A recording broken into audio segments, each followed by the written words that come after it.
Hello, everyone, and welcome to bonus episode number 6 of the Stephen King podcast. I am Lou Sitzma, and I'm here talking to another writer that I hope to make you all aware and interested in. And that guest today would happen to be Laura Hambley Lovett. Hi, Laura. Hi, great to be here, Lou. Thank you, and great to have you on. And Laura, you're another Calgary-based writer, correct? That is correct.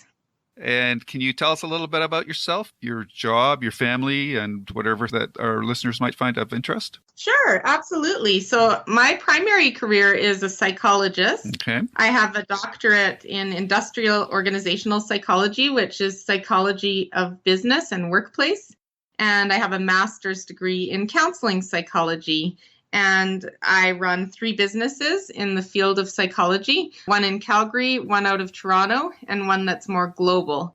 And the writing is a side passion of mine, which has become basically another type of career that I have going on, having published 2 psychological thrillers, Losing Cadence and the sequel, Finding Sophie. Right. So just before we start diving a little too deep, can you clarify the difference between a psychologist and a psychiatrist for our listeners? Sure. Yeah, that's a really good question. A psychologist works with people, and there's all different types of psychologists out there that specialize in different challenges and issues and that people might have. And a psychiatrist also specializes in challenges people face, but they are a medical doctor. So they're trained in medicine and they're able to prescribe medicine to help people. They usually deal with more significant mental health concerns, and they diagnose mental health challenges, whereas a psychologist typically does not. They do more of the counseling side of helping people. Okay, and I'm curious also, you mentioned that you're an industrial psychologist? Yeah, so industrial psychology helps make workplaces better places to be. And the way that I see it is a lot of us spend most of our waking hours at work. And if we can help make a difference in workplaces, then it's a really important impact for human beings. So that's why I specialized in that. And I do a lot of work with leadership, team development, and organizational culture. Okay, that's very interesting, and I'm sure that probably helps you, or maybe it hinders you if you're writing, but we'll find out about that. So why don't you talk a little bit about your background as a writer? Did you, as usually most writers are avid readers, were you a big reader growing up, or were you influenced by family, your parents maybe, helped you read or got you interested in reading? Yeah, really good question, Lou. I've always loved reading. I've always been an eclectic reader, so I read across a whole variety of genres, but I've always been a real creative type. I've always been very, very good at art and at making up stories and making up plays as a kid, telling myself stories. I was always creative. My father was very creative as well. He did some writing. His primary career was an engineer and an inventor, but he also did writing. And my grandfather did a lot of writing too. So I think it's just part of my DNA, to be honest with you. And then it really wasn't until in my mid to late 20s that I started penning my first novel, Losing Cadence. Wow, so you just jumped right into a novel right off the bat then, did you? Well, I don't know if I'd say right off the bat, but I guess I always had the idea of writing a novel, and an idea came to me at that point in my life. And I went through my own career transition where I was deciding whether I should do a doctorate in psychology or whether I should become a novelist. And I actually saw a career counselor at that time. This was in 2002, because I was really on the fence. And then I decided to do the psychology route because it was a more sure thing. I mean, writing has a lot of risk associated with it. And at that point, I thought, okay, I think it'll be more stable to go on the career path that I know, but I'm going to start writing novels as a hobby and see how that goes. I see. So in your schooling, and I realize that your major was in psychology, but did you take English writing courses as creative writing courses or anything of that nature? Or was that something you did in your spare time, or you just dived into writing creatively feet first? I mean, I took some short courses here and there on creative and novel writing and how to get published and things like that, but I didn't take any formal creative writing courses at university because I was so focused on my other field. Mm-hmm. And I think that that's the thing with writing. I mean, you can do a degree in it and a master's in it, or you can learn it the other way, which is by doing it and getting feedback from great editors and honing the craft along the way, which I've done a lot of over the last few years, just learning through feedback, learning through conferences, learning through other writers. So I think I've become a better writer, but I've never taken a formal degree in it or a diploma in it. Interesting. And you mentioned that Losing Cadence was your first novel, and you just mentioned that you started working on Losing Cadence. So this is something that you've been working on for a while then, or has it gone under a lot of different versions, genesis, or? No, I mean, I started writing Losing Cadence right when I started my PhD. So I wrote Losing Cadence between 2002 and 2010. And I think that's crazy. People say, wow, that took you 8 years. Well, it's because I was doing my doctorate and I had my two sons during that period. I started my business. I mean, I was really busy, but writing was a passion. And so I made time for it. In the summers in particular, I would pick up where I left off. And I encourage other writers to do that. No matter how busy your life is, if you have that passion and desire, it's okay, even if you do a little bit at a time. And even if it takes years to write a novel or months to write a short story, it's either going to happen or it's not. And it's better to chip away at something than not to do it at all. Sure. It is interesting what you're saying there, because listening to your just your life and your resume, you're managing 3 businesses, you've got a couple of kids. So, and you were going to school as well at the time. So what is your writing habit? I know there's a podcast, I don't know if you're familiar with it too. It's called the Prolific Writer Podcast. And they talk about writing in the cracks of their lives, just finding little moments, stealing little moments here and there. Do you work like that, or do you need to block off big chunks of time? Well, I think the best example of it, Lou, is Losing Cadence gained a lot of traction. People just loved it, and it ended on a cliffhanger, so people really wanted the sequel. And my editor said, Laura, you have to write it in the next year and a half. Otherwise, you're going to lose your followership. People will forget how the first book was. So I said, oh my goodness, how am I going to fit this in? Did exactly what you said, but for me, I wouldn't say necessarily it was cracks, although I guess it was. I mean, when the kids were in bed, I actually have 3 kids. Wow. I had a daughter who I named Cadence because I love the name of my protagonist, and it's a musical term too, and I have a musical background. But no, I wrote in the evenings when the kids were in bed. I went on a few writing weekends. I went on a writer's retreat in Montana called The Haven, and it was a very, very good retreat. I learned a lot, and I got a lot of writing done. I've written a lot at our summer cottage in Montana. I mean, it's just carving out not even an hour, but carving out a Saturday afternoon or carving out a weekend where I can power write would be the way that I did that. And I wrote that sequel in 18 months. And how did you find it the second time?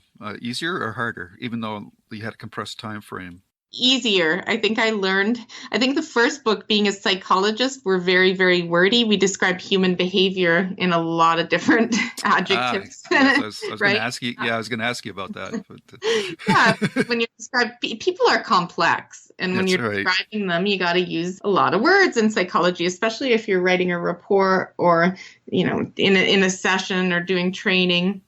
You need to use different ways of getting at the same behavior, whereas in writing, less is more. And Stephen King's book is on my shelf, actually, called On Writing. Someone said to me, that's one of the best books out there about how to be a good writer. So I actually have read it, and it was very, very useful. It's all about not telling too much, showing and not telling, and that. So because in the second book, I knew that it didn't need as much edits as the first book, which needed a lot more edits to chop down all that telling. Right. So that's interesting you mentioned On Writing, because that is a book that's referenced by quite a few writers when I'm reading interviews on the internet and whatnot. But I wanted to tie into that, use that book as a reference book. But your particular genre that you're writing in, I forgot to ask you, what do you classify your books as? Psychological thrillers. Psychological thrillers. And they're present day? Yeah, in the last couple of decades, I'd say. I'd say the first one, because I wrote it in the early 2000s, that was the the time frame that I was in back then, right? And it took place over a 10-year period. So I mean, I'd say 90s to 2000s, and then the second book is set 12 years later. So the second book is more present day. Okay. And what were your inspirations as a writer? What TV shows or movies or books did you gravitate towards that I assume sort of served as the inspiration for the books that you wrote? Well, definitely Misery by Stephen King, which was about an abduction of a writer. And I had watched that actually as a movie as well in my probably late teens. Right. And it just really stuck with me. I thought, imagine being abducted into a life that you didn't want, right? Wow. And then Sleeping with the Enemy with Julia Roberts, a really awesome old movie. I'm aging myself here when I was a teenager. And those two, I think are similar in some ways to Losing Cadence, but I mean, Losing Cadence is very unique in its own right. And then what happens is after I wrote it, I sat on it for a few years. I just wasn't quite sure what to do next, and I didn't have time. And I met this editor who said, wow, this book is, she liked it better than Gone Girl. And at that time, which was a few years ago, Gone Girl had become big. And she said, I like it better than Gone Girl. I mean, this is really, really good. It's a real page turner, and it's very unique. And then Girl on the Train became big as well. So that whole genre of a psychological thriller was popular and is popular. So I'm sure glad that I published this and wrote the sequel. All right. And what kind of a writer are you? Was your process for the first book different than your second? Are you an outliner? Do you just like to creatively write? Or do you need to plan everything down to the nth detail before you actually sit down to write? The former. I write, and I'm hearing the story at the same time I write. So I'm entertaining myself. It's as if I'm reading a book as I write it. Wow. So do you ever go down blind alleys then? Or do you just have a good sense of story? Like, do you know where you're going? Do you have the end of the book in mind? Do you write down the last line already or something like that? No, not at all. No. Not anyway, not for these two books. I mean, there was one blind alley I went down where it became, my editor said, this is too James Bond, Laura. It's too Bond, right? It just got to be too over the top. So we honed that back, and it was only an extra chapter, right? But in general, I just seem to have the bit of a gift to tell the story in an entertaining way. And a page turner where people stay up late at night trying to finish it. And I have a fast-paced writing style, definitely. I mean, this second book especially takes place over a very short period of time and just has you on the edge of your seat, I'm told. Well, that's good. So why don't you tell us a little about, you've written two books, and one book is the sequel to Losing Cadence. Is that correct? Yeah, correct. Okay, so what's Losing Cadence about? Losing Cadence is about an abduction. So a billionaire is obsessed with his ex-girlfriend who broke up with him 10 years earlier at the end of high school. So 10 years later, he's become a billionaire, and he's created a perfect life for them because in his mind, she is the perfect one for him, and she just needs to figure that out. She gets abducted into this life, and he has a staff. He's very, very well off. He has multiple properties. He has a private island, a private jet, and he's told the staff that she has schizophrenia, and she's basically going to be paranoid and say that she's been abducted, but that's just all her mental illness. So he briefs them all, and he has a psychiatrist speak with them. So by the time she gets into this situation, nobody believes her. Right. And it's very, very tricky and very emotional, of course, and lots of ups and downs, edge of your seat type of book that takes place in Montana, where I had a summer cabin, so I know Montana. And then New York City, San Francisco, Oregon, an island off the coast of Jamaica. So in California. So it's really eclectic in where it occurs, and the characters are both pretty unique. All right. And what is it about Cadence is the name of the protagonist of the book as well? Correct. Yeah. Correct. Okay. So what is it about her that makes her unique? Oh, she's very resilient, I would say, very creative and clever in terms of how she navigates her situation, of how she figures out a way to escape. And I'm not going to give away what happens, but she's very, very clever. And,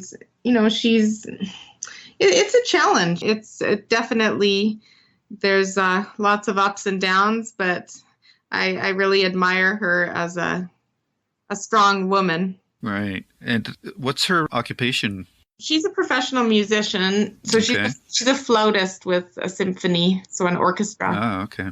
The title is, it's very clever. It works on so many levels. So that you must have, did that come to you right away, or is that something that just came at the end? I think it came to me at the beginning of writing it.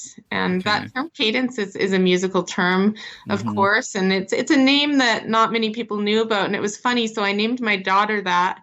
And I thought, that's a nice name, right? And you shorten it to Katie, right? So Katie's a good girl's name, right? And Cadence has a nice, I don't know, power to it. And now the name's become more popular. Yes. Maybe you started that trend. Not because of me, of course, but it's just funny how names kind of come into vogue. And that's Right. one of them. And it's a cycling term as well. So cyclists use the term cadence, right? The cadence bike Right. in a race. And it also refers to the fact that she's lost her rhythm in life, like she's been abducted. So it works on so many levels. It's very, very interesting. Is your daughter old enough to actually see the book on the shelf and say, is that about me? Yeah, she is. She's 7, so Okay. she doesn't quite. And then my sons are 12 and 9, and my 12-year-old says, I want to read that. And I said, let's wait until you're about 15, maybe. Okay. Yeah, right. Or it says, where's the book with my name on it?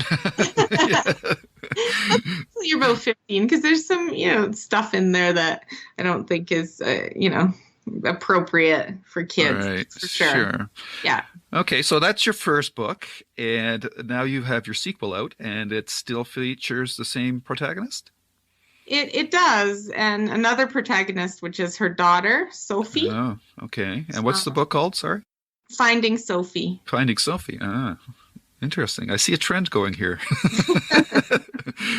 And what's the plot of that book? The plot of the book is it's 12 years later, and basically it involves another abduction, and it involves the same antagonist as well, Richard White, and it takes place on a super yacht, which is one of the largest yachts in the world. And that one took a fair bit more research in terms of how a super yacht works, how many staff you need, how you get off it in a helicopter, how quickly a super yacht moves. And it's really, really interesting how much I had to learn about this whole area, because I had to interview several experts just to make sure that my facts made some sense. Right. And you just by chance might have been able to go on a cruise or two as well, or is that?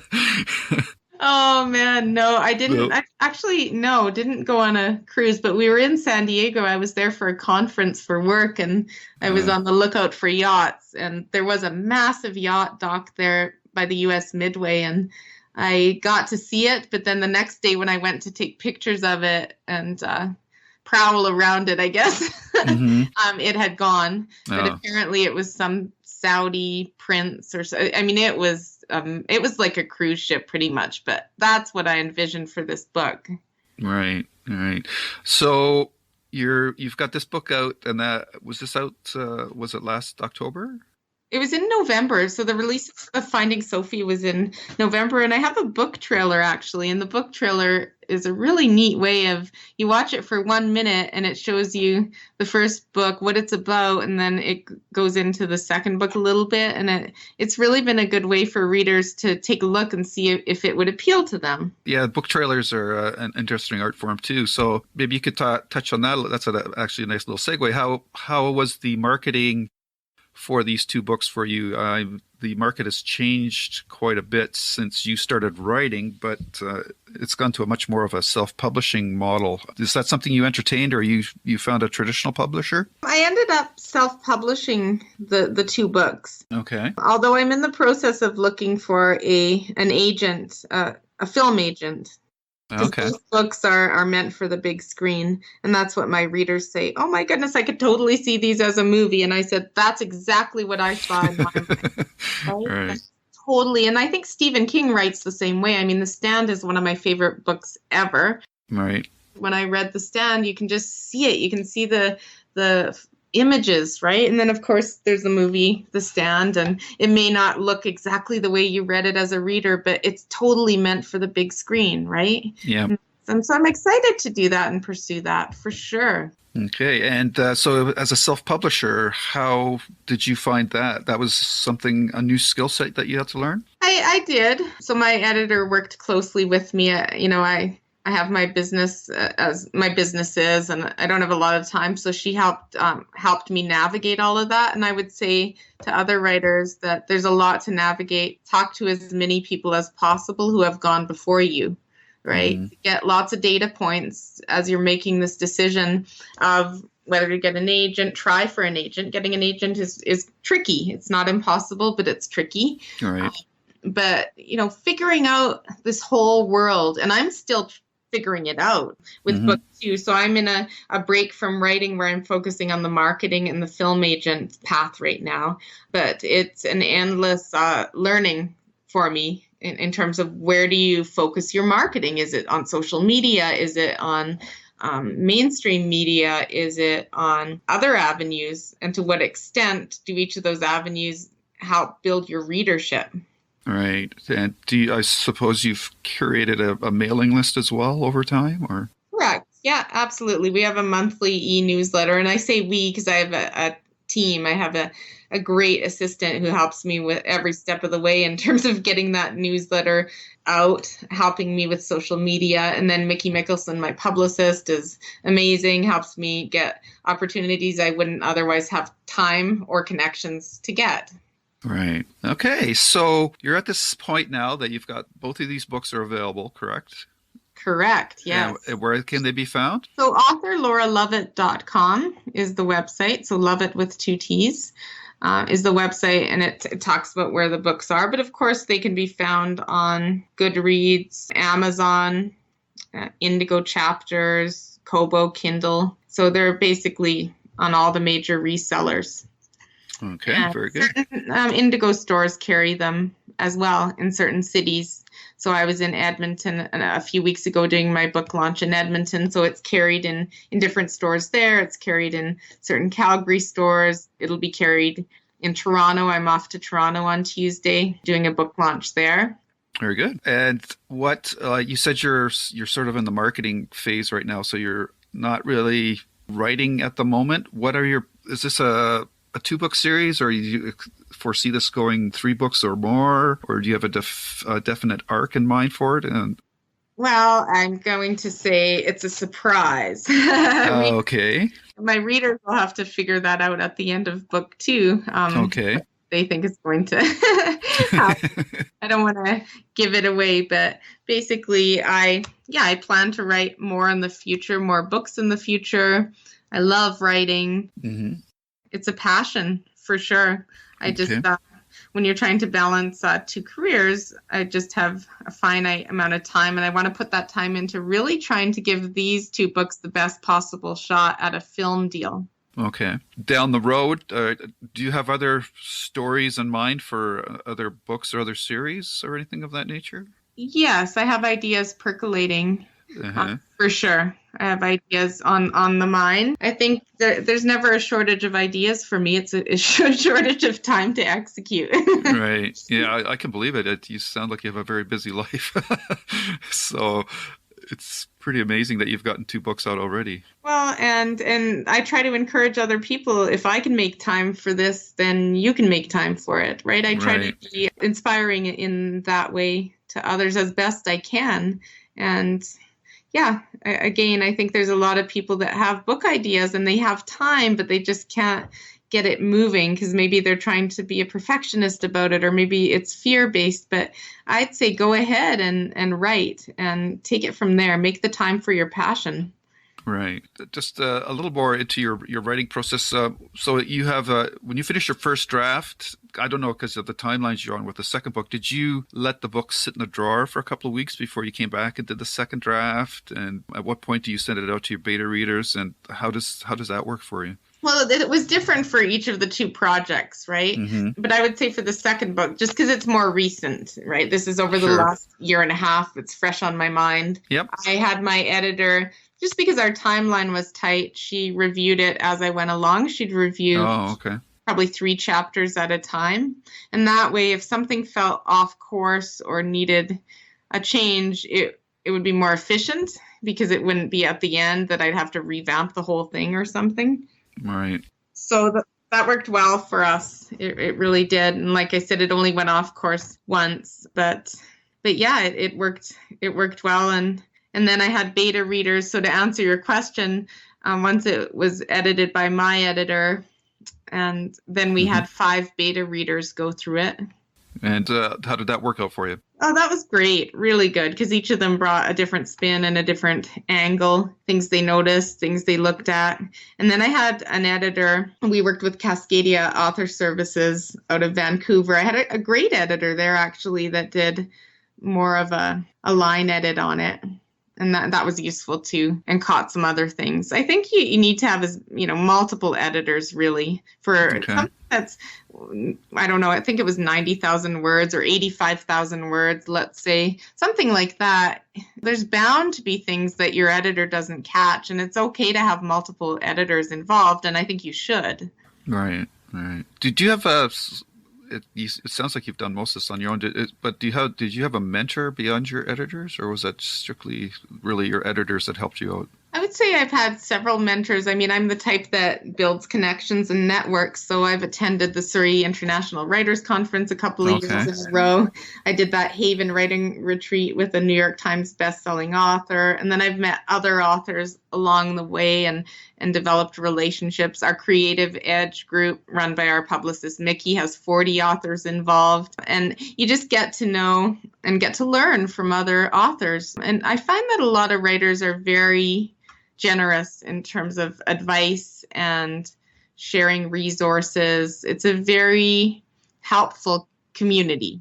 You're right. Yeah, I've heard that before from other writers, and I think that it is very important, especially for new writers starting out, not to isolate themselves. And actually, they should really do the opposite and reach out and talk to other writers, because it's a rising waters raises all boats kind of situation for artistic endeavors. So if one thing's doing well, one writer or genre or something, and everybody else can help each other with that, it just builds interest from their community that's reading their books. And that it's a lot like if you look at, say, like Marvel movies are generally doing quite well, and that just generates more interest for the next movie that comes out, whereas DC has kind of struggled and their movies have gone in the other direction. So it's very interesting, though. Like if people are excited by one project, they're more inclined to want to find something more in that same genre. So it's quite an interesting phenomenon. Exactly. And I think it's important to pay it forward, which is, I find more and more people are approaching me. You wrote books.